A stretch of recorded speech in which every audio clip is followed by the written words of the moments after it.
میدونم که سرفکندت کردم، ولی همه سعیمو برای نجاتت کردم جیسون. من الانم دارم سعی میکنم نجاتت بدم. فکر کردی ماجرا به همینجا ختم میشه که نذاری من بمیرم؟ نمیدونم کدوم بیشتر قوه قضاوتتو مخدوش کرده، حس گناهت یا اخلاق کرایه فسیل شدهت.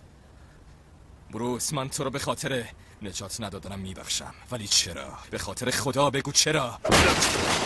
چرا این هنوز زنده است؟ هر کاری که در گذشته کرده نادیده میگیریم. از تمام اون همه آدم بیگناه که به سینه قبرستون فرستاده، از هزاران آدمی که شکنجه کرده و دوستایی که فلج کرده. میدونی فکر میکردم آخرین آدمی باشم که تو اجازه میدی ازش آسیب ببینه.